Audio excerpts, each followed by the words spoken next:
Hello everyone, welcome to our YouTube channel. This is Vikas Kumar on my YouTube platform Agriverse education. आज के video में हम बात करेंगे नाबार्ड नॉर्म्स के जो इंपॉर्टेंट मॉडल्स हैं, जो आपके आईबीपीएस एएफओ एग्जाम और जो आपके नाबार्ड के एग्जाम है उसके पर्सपेक्टिव से बहुत इंपॉर्टेंट है। और इसमें हमने कुछ ही मॉडल इंक्लूड किए हैं और उसके कुछ इंपॉर्टेंट फैक्ट्स को इंक्लूड किया है जो एग्जाम ओरिएंटेड है। So let's begin the video. Firstly हम बात करेंगे आज model scheme for setting up of poultry unit. Poultry unit के सेटअप के लिए जो प्रोजेक्ट है नाबार्ड के जो बैंकेबल प्रोजेक्ट्स हैं उसके अकॉर्डिंग यहाँ पे उसके कुछ इंपॉर्टेंट फैक्ट्स को यहाँ पे इंक्लूड किया है। A small unit for rearing of improved indigenous bird for meat purpose can be establish a backyard unit by landless farmer SHG member. और यहाँ पे बात करी गई है कि जो लो कॉस्ट हाउसिंग मटेरियल्स हैं like wood, bamboo, grass, thatch, तो इन सब का यूज़ किया जा सकता है। और इंडिजिनस जो वेराइटीज़ होती हैं, इंडिजिनस ब्रीड होती है पोल्ट्री की, वो रेसिस्टेंट होती हैं आपके डिजीज़ और एडवर्स क्लाइमेटिक कंडीशन के। तो यहाँ पे ऑलमोस्ट 1 स्क्वायर फीट एरिया पर बर्ड इज सफिशिएंट, यहाँ पे ये दिया गया है। The sets should be well ventilated and floor should be an elevated land of above ground level minimum 2 feet. 2 feet से ऊपर इसका फ्लोर होना चाहिए। कोई वहाँ पे वाटर क्रैक नहीं होना चाहिए, क्लीन होना चाहिए और रेड प्रूफ होना चाहिए, ठीक है। और यहाँ पे जितने भी टेक्नो इकोनॉमिक फिजिबिलिटी होती है किसी भी प्रोजेक्ट के वाइबल होने के लिए, तो वो सारी चीज़ें यहाँ पे इंक्लूड हो जाएंगी। मान लीजिए आपका साइट सिलेक्शन है, क्लाइमेटिक कंडीशन है, वाटर अवेलेबिलिटी, इलेक्ट्रिसिटी अवेलेबिलिटी, और जो आपका veterinary aid availability, medicine availability, तो बहुत सारी चीज़ें यहाँ पे इंक्लूड हो जाती हैं। वो सारी चीज़ें हमको डिस्कस करने की ज़रूरत नहीं है, तो मैंने यहाँ कुछ ही पॉइंट इंक्लूड किए हैं। तो स्मॉल एंड मार्जिनल फार्मर्स हैं जो लैंडलेस पुअर हैं, वीमेन मेंबर हैं एसएचजी ग्रुप के, तो ये सब के सब फाइनेंस किए जाते हैं इस स्कीम के अंदर। So bank provide financial assistance for the following purpose like for construction of ब्रूडर, Grover and layer set. आपका लेयर सेट हो गया, फीड स्टोर हो गया and quarters. For purchase of poultry equipments के परचेज के लिए भी यहाँ पे बैंक प्रोजेक्ट बनाया जाता है, उसमें इंक्लूड किया जाता है लाइक योर फीडर्स, वाटर्स, ब्रूडर्स। और इंफ्रास्ट्रक्चर का भी कुछ यहाँ पे प्रोजेक्ट कॉस्ट में इंक्लूड होता है लाइक इलेक्ट्रिसिटी, फीड, वाटर, और ये सारी की सारी चीज़ें आपकी रिकरिंग कॉस्ट में इंक्लूड होती हैं। जो आपका वर्किंग कैपिटल कॉम्पोनेंट होता है उसमें ये इंक्लूड होता है। एंड आपका जो मशीनरी और जो आपका जो चीक्स है, इन्वेस्टमेंट जहाँ पे आप कर रहे हैं या कंस्ट्रक्शन वर्क कर रहे हैं, तो वो आपको टर्म लोन वाले पार्ट में दिया जाता है। Term loan is a part of investment credit and working capital is a part of production credit. For purchase of day old चिक और इसके अलावा हम कुछ पुलेट्स को भी परचेज कर सकते हैं इस प्रोजेक्ट में। For meeting working capital requirement in respect of feed, medicine, veterinary aid for the first 5 to 6 months till the stage of income generation. तो वर्किंग कैपिटल का कंपोनेंट इस प्रोजेक्ट में इंक्लूड किया गया है। तो आपको डिफरेंस पता होना चाहिए कि वर्किंग कैपिटल के कंपोनेंट में क्या क्या चीज़ें आती हैं और टर्म लोन वाले कंपोनेंट में क्या क्या चीज़ें आती हैं। टर्म लोन यानी कि आपका capital investment, and recurring cost जो है आपकी लाइक मेडिसिन है, जो आपका लगातार चलते रहता है, हर मंथ आपको उसमें कुछ ना कुछ, मान लीजिए इलेक्ट्रिसिटी है, फीड है, वाटर है, मेडिसिन है, there are various things, so this will include in working capital. Term loan यानी कि आपने एक बार में इन्वेस्ट किया, मान लिया आपने स्ट्रक्चर बनाया कुछ, तो ये टर्म लोन में दिया जाएगा। चिक्स खरीदे तो ये भी आपका इन्वेस्टमेंट में आएगा, एज वेल एज जो मशीनरी परचेज करते हैं वो भी। अब देखिए, ये बहुत ही इंपॉर्टेंट स्लाइड। यहाँ पे हम बात करेंगे जो फ्लोर स्पेस रिक्वायरमेंट है पर बर्ड की। 2 सिस्टम है, एक है deep litter system, brooder cum grower house. यहाँ पे 1 square feet per bird is sufficient, 1 square feet per bird. And in case of layer set in cage system 0.85 square feet per bird is sufficient. तो ये 2 चीज़ें आपको याद रखनी है। As well as feed requirement क्या है, अप टू द लेइंग्स, यानी कि आपका जो आपका 20 सप्ताह जब हो जाता है, 20 वीक्स, तो 8.5 kg पर बर्ड्स के हिसाब से फीड यहाँ पे फीडिंग करी जाती है। और ड्यूरिंग द लेइंग, जब लेइंग होना स्टार्ट हो जाती है और बाद तक ये 52 वीक्स जब लेइंग होती है, उसके बाद 40 kg पर बर्ड्स की फीडिंग करी जाती है। अब ये कुछ मिसलिनियस पार्ट है, ये नाबार्ड से नहीं लिया गया है, ये आपका एनिमल हस्बेंड्री जो स्टेट्स है उससे लिया गया है। पर capita availability of egg currently is 101 eggs. Total egg production in the country is 138.38 billion. ये है आपका data 2022 to 2023। And India ranks 3rd in the world in terms of total egg production. अंडे के प्रोडक्शन की बात करी जाए तो इंडिया 3rd है एज पर दी FAO। चलिए नेक्स्ट स्कीम पे आते हैं, model scheme for setting up of dairy unit. Dairy unit के सेटअप के लिए कुछ यहाँ पे बैंकेबल प्रोजेक्ट है नाबार्ड की वेबसाइट में। तो इसमें बहुत सारी चीज़ें हैं, फिजिबिलिटी होनी चाहिए जो हम पहले भी बात कर रहे हैं, आपका क्लाइमेटिक कंडीशन सुटेबल होना चाहिए, सिलेक्शन ऑफ ब्रीड अच्छा होना चाहिए, वाटर अवेलेबिलिटी होनी चाहिए, डिजीज़ फ्री एरिया होना चाहिए, ठीक है। तो ऐसे कुछ टेक्नो इकोनॉमिक फिजिबिलिटी या पैरामीटर्स हैं, तो आपको ध्यान में रखना है, ठीक है। इसको ना डिस्कस करते हुए हम आगे बढ़ते हैं। It is estimated that about 70 million rural households in India own livestock of one species or the other. Almost 70 million rural house hold है जो लाइव स्टॉक में एंगेज है, और उसमें से महिलाएं जो हैं 69% ऑफ वर्कफोर्स यहाँ पे एंगेज करता है लाइव स्टॉक सेक्टर में। टेक्निकल फिजिबिलिटी जैसे आपका availability of good quality animals, training facility, good grazing grounds, green fodder, veterinary aids जो हम बात कर चुके हैं। इकोनॉमिक वायबिलिटी आपका यूनिट कॉस्ट, इनपुट कॉस्ट कितना लग रहा है, आउटपुट कॉस्ट क्या है, income expenditure statement, cash flow analysis, repayment schedule. मान लीजिए 6 साल का आपका रिपेमेंट पीरियड है, 1 साल का मॉरेटोरियम है, तो ईयर का आपका कितना EMI आएगा, कितना आपको प्रिंसिपल देना है, कितना इंटरेस्ट आना है, तो वो पूरा का पूरा जो DPR होता है, डिटेल प्रोजेक्ट रिपोर्ट, DPR, इसमें ये सारी चीज़ें इंक्लूड करी जाती हैं। ठीक है, चलिए आगे बढ़ते हैं। अब ये इंपॉर्टेंट है, फ्लोर स्पेस रिक्वायरमेंट पर एडल्ट एनिमल कितना है? It is 50 square feet and in case of calves it is 20 square feet. Lactation period की बात करें तो 270 डेज यहाँ पे कंसिडर किया जाता है। इट इज़ एजम्पशन, जो लैक्टेशन पीरियड और ड्राई पीरियड का एजम्पशन है, तो ऐसे भी पूछ सकते हैं, what is the assumption of lactation period as per the NABARD bankable project for dairy financing, तो काउ का बात हो रही है यहाँ पे, और ड्राई पीरियड आपका 150 डेज यहाँ पे एजम्पशन किया जाता है। अब मिसलिनियस यहाँ पे इंक्लूड किया है, ये कोई बैंकेबल प्रोजेक्ट के अंदर नहीं दिया गया था, ये स्टेट से लिया गया है।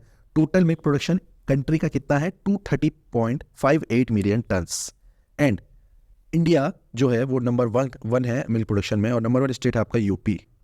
The per capita availability of milk is 459 gram per day. तो ये तीनों फैक्ट इंपॉर्टेंट है। Now moving to the next model scheme that is for composite fish culture. तो सबसे पहले हम जो बेसिक चीज़ें हैं वो हम डिस्कस कर लेते हैं। फिशेस के 2 टाइप होते हैं, फिन फिश, सेल फिश। ये हमने एक अपनी दूसरी वीडियो में भी डिस्कस किया है, फिशरीज से related classification of fishes. You may search classification of fishes by Agriverse education, तो आपको वीडियो मिल जाएगी। तो फिन फिशेस में आपका फ्रेश वाटर फिशेस है, ब्रैकिश वाटर फिशेस है एंड मराइन वाटर फिशेस है। फ्रेश वाटर में आपके कार्प्स आ जाते हैं, मेजर कार्प है, और जो आपके एक्जोटिक कार्प है। कैट फिशेस आ जाती हैं, फीदर बैग्स आ जाते हैं, स्नेक हेड, तिलापियास। तो ये सारे के सारे फ्रेश वाटर फिशेस हैं, आपको एग्जांपल याद रखना है। ब्रैकिश वाटर फिशेस में आपका म्यूलेट है, बेस है, मिल्क फिश है, पर्ल स्पॉट, पोम्पाओ, ये सब के सब ब्रैकिश वाटर फिशेस है।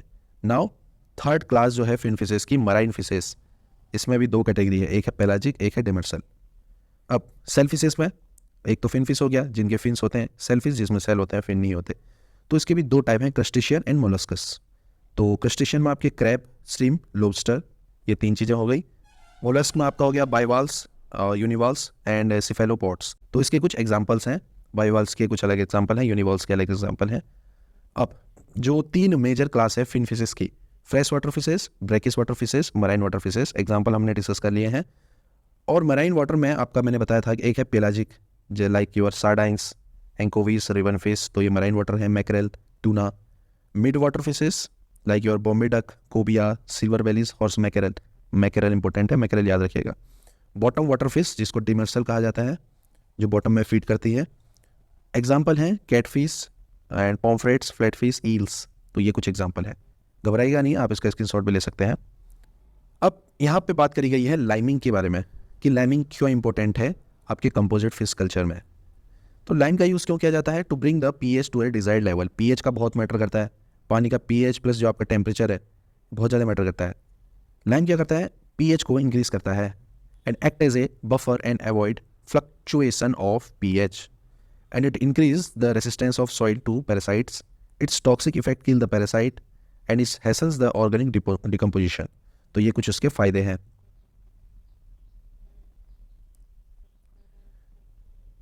अब यहाँ पे कुछ फैक्ट्स एंड फिगर की बात हो रही है। The normal doses of lime desired range from 200 to 250 kg per hectare as per the NABARD norm. 200 से 250 kg पर हेक्टेयर लाइम का डोज होना चाहिए। Stocking density in the range of 7,500 to 10,000 per hectare seed is practice in this technology. Stocking density इतनी रखनी है। और इसमें supplementary feeding करी जाती है in the mixture of rice bran and oil cakes in the ratio of 4:1। तो ये डायरेक्टली भी पूछा जा सकता है एग्जाम में, आप इसको फिगर याद रखिएगा। The recommended feeding rate is 5 to 6% of the body weight up to the 500 gram size. 500 gram जब साइज है up to the 500 grams, 5 to 6% of the body weight should be feed. Then आपका जब 500 से 100 grams 1000 grams के बीच में है तो आपको 3.5% of the body wait feeding करी जानी है इस केस में। अब ये वाली स्लाइड जो है ये हमने पहले भी डिस्कस किया है कि जो कॉन्ट्रीब्यूशन है डिफरेंट सेक्टर का in national GDP as well as in agriculture GDP. बात करी जाए जो टोटल कॉन्ट्रीब्यूशन है आइटम वाइज, तो क्रॉप सेक्टर का है 10.40, फिशिंग का है 1.35, फॉरेस्ट्री का 1.49, लाइव स्टॉक का है 5.73 in the countries total GVA। ठीक, अब एग्रीकल्चर के अंदर की बात करी जाए तो क्रॉप सेक्टर का है 54.85%, ये जो आप देख रहे हैं। लाइव स्टॉक का है 30% ऑलमोस्ट, फॉरेस्ट्री का है 7.87 एंड फिशिंग का है 7.09%। तो ये आपको ध्यान में रखना है। अब यहाँ पे ये भी इंपॉर्टेंट है काफ़ी कि इनलैंड का फिश प्रोडक्शन कितना है। 2021-22 की बात हो रही है तो टोटल था 121 लाख टन्स, यानी कि 12 मिलियन टन्स आपका इनलैंड फिश प्रोडक्शन था 2021-22 के डेटा के अकॉर्डिंग।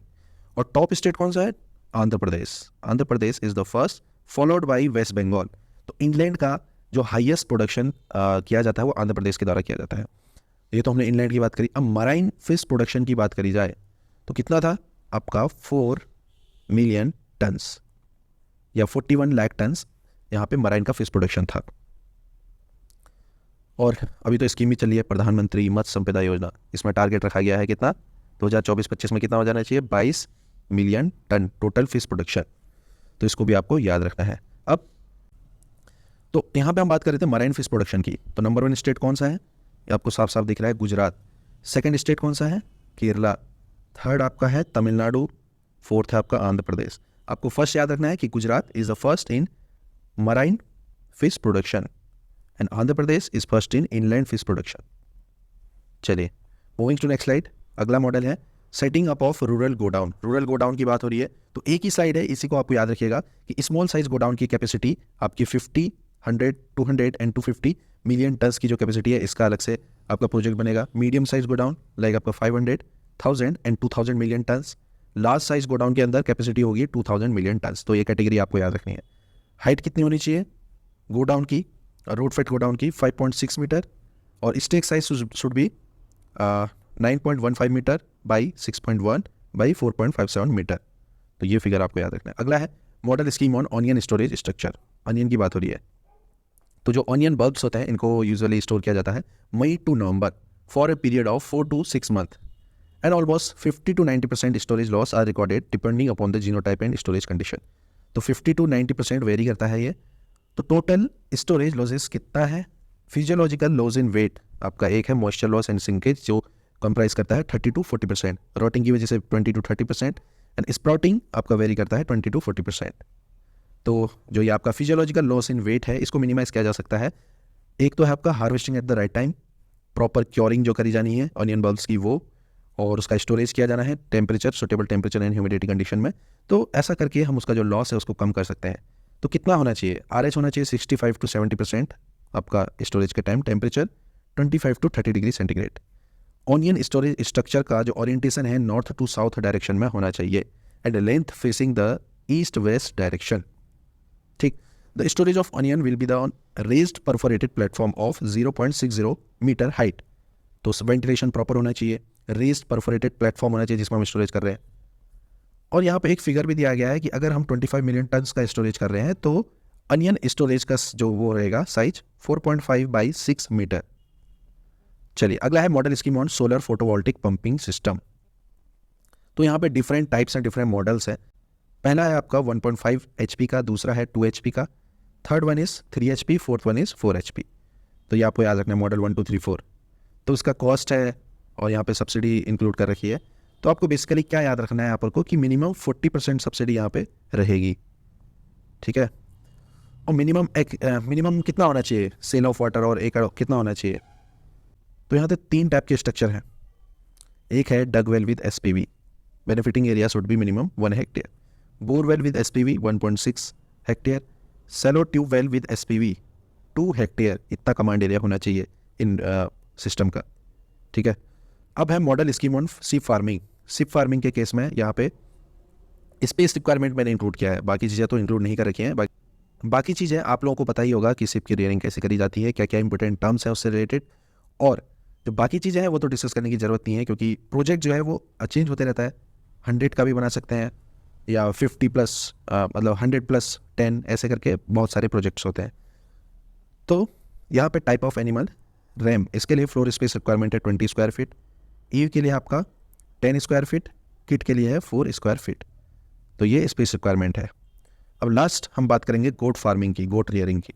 तो गोट रियरिंग की बात करें तो यहाँ पे स्पेस रिक्वायरमेंट कितना है।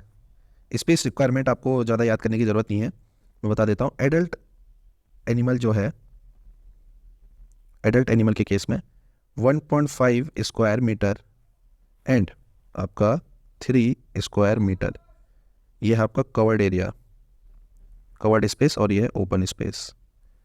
ये तो एडल्ट एनिमल के बारे में बात करी। अब दूसरा है मेल, प्रेग्नेंट और जो लैक्टेटिंग ईव है, जो लैक्टेटिव डो है, इनका है वेरी करता है 1.5 to 2 स्क्वायर मीटर, और ओपन एरिया में 3 to 4 स्क्वायर मीटर।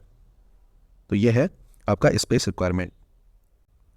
अब यहाँ पे जो मेन पॉइंट्स थे वो हम डिस्कस कर लेते हैं कि जो नाबार्ड में है आपका इंटेंसिव स्टॉल फीड जो हो गया, जिसमें हम जीरो ग्रेजिंग भी बोलते हैं, ये आपको याद रखना। Intensive system is also called as zero grazing system. दूसरा है semi intensive and third one is free range system. Free range system को आप एक्सटेंसिव सिस्टम भी कह सकते हैं, ठीक है। तो ये सारी एक्टिविटी, ये जितने भी सिस्टम है, ये एलिजिबल हैं बैंक फाइनेंस के लिए, और ये नाबार्ड रिफाइनेंस के अंदर इंक्लूड किया गया है। Direction of set should be east west, और इंटर किडिंग पीरियड वहाँ पे इंक्लूड किया गया है 8 मंथ का डिफरेंस होना चाहिए, गैप होना चाहिए बिटवीन द किडिंग। जो किडिंग का डिफरेंस है वो 8 मंथ होना चाहिए। एक पार्चुलेशन से दूसरे पार्चुलेशन में 8 मंथ का डिफरेंस होना चाहिए। और यहाँ पे मैंने इंटेंसिव, सेमी इंटेंसिव और फ्री रेंज की बात करी थी, तो मैं बता देता हूँ इंटेंसिव फीडिंग में क्या होगा। इंटेंसिव फीडिंग में जो गोट है उसको एक कन्फाइनमेंट जोन में लिमिटेड एक्सेस दिया जाएगा लैंड का, और इसको जीरो ग्रेजिंग सिस्टम भी कहा जाता है। और यहाँ पे मेनली स्टॉल फीडिंग करी जाती है, स्टॉल फीडिंग करी जाती है, ठीक है। यहाँ पे तो हमने, चलो ये बात कर लें इंटेंसिव की, और इसके अंदर अलग अलग सिस्टम है, लाइक डीप लिटर सिस्टम है, आपका रेस परफोरेटेड सिस्टम है। इसके बाद हम बात करेंगे एक्सटेंसिव सिस्टम की, जिसको फ्री रेंज सिस्टम भी कहा जाता है। एक्सटेंसिव सिस्टम में क्या है कि एक पास्चर लैंड है, वहाँ पे हम सीप और या गोट है उसको हम छोड़ देंगे, फ्रीली छोड़ देंगे, वो खुद ही वहाँ पे रोटेशनल ग्रेजिंग करेगी, ठीक। And third one and the last one is semi intensive system. Semi intensive system में एक इंटरमीडिएटरी है।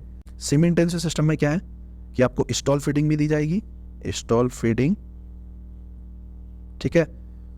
देन आपको डेली स्टॉल फीडिंग के साथ साथ आपका 3 to 5 आवर्स आपको ग्रेजिंग के लिए भी छोड़ा जाएगा पास्चर लैंड में।